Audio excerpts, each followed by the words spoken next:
Hello ice வணக்கம் மக்களே. வீராவும் கார்த்திக்கும் வந்துட்டு நேராக வந்துட்டு ஆள் வீட்டுக்கு போகிறாங்க. அங்கே போயிட்டு கொஞ்ச நேரம் வெயிட் பண்ணுறாங்க. வீடு கூட்டியிருக்கேன்னு யோசிக்கிறாங்க. அப்போ பின்னாடி பக்கமாக அவங்க பையன் வந்துட்டு விளையாடிட்டு இருக்கான். சரி, இவன் தான் வந்துட்டு கரெக்டான ஆள், இவனை வச்சு தான் நம்ம பிளானை எக்ஸிக்யூட் பண்ணோன்னு சொல்லிட்டு அதுக்கேற்ற மாதிரி அவங்க ப்ராப்பர்ட்டி எடுத்துகிட்டு வந்திருக்காங்க. என்னென்னு பார்த்தீங்கன்னா ட்ரோன் எடுத்துகிட்டு வந்திருக்காங்க. அதை வந்து அந்த பையன் முன்னாடி விட்டுருக்காங்க. அந்த ட்ரோனை பார்த்தோன்னா அந்த பையன் சந்தோஷப்பட்டு அதை பின்னாடியே ஓடி வரான். ட்ரோன்னு சந்தோஷமாக இது பண்ணால், இந்த ட்ரோன் உனக்கு கொடுக்குறேன், நீ போய் உன் ஃப்ரெண்ட்ஸ் பற்றி எல்லாம் கேட்டுக்காம. ஆமாம், என் ஃப்ரெண்டு கூட ஓவராக சீன் போட்டேன், எங்கள் அப்பாகிட்ட வாங்கி தர சொன்னேன், அவர் வாங்கி தர மாட்டேன்னு சொல்லிட்டாருன்னு சொல்ல, நான் வாங்கி தரேன், நான் இது உனக்கு தரேன், ஆனால் நீ நான் சொல்கிற விஷயம் செய்யணும்னு வீராவும் கார்த்திக்கும் சொல்ல, கண்டிப்பாக செய்கிறேன், எங்கள் அப்பா கூட வாங்கி தராத நீங்கள் வாங்கி தந்தீங்களே அப்படின்னா கண்டிப்பாக வந்துட்டு நான் செய்வேன் அப்படின்ற மாதிரி சொல்கிறாங்க.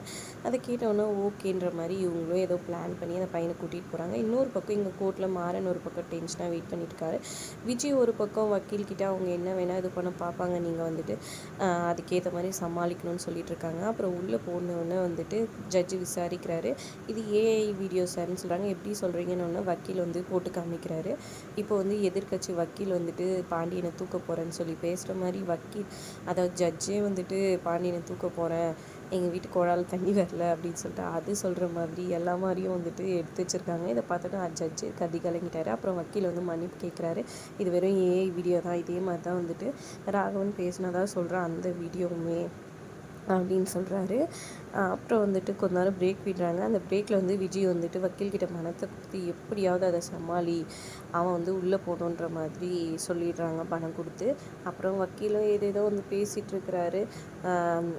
இது வந்துட்டு நீங்கள் உண்மைத்தன்மை அறிங்க, அந்த வீடியோவில் அதில் இருக்கிறது உண்மைத்தன்மை தான், ராகவன் பேசுனது தான்ற மாதிரி வாதாடிட்டு இருக்காங்க. ராகவனுக்கு எதுவுமே பெயிலோ எதுவோ கொடுக்கூடாதுன்ற மாதிரி சொல்லிட்டு இருக்க கரெக்டாக தீர்ப்பு சொல்ல வராரு ஜட்ஜு. அந்த நேரத்தில் மாறணும், அதாவது வீராவும் கார்த்திக்கும் வராங்க.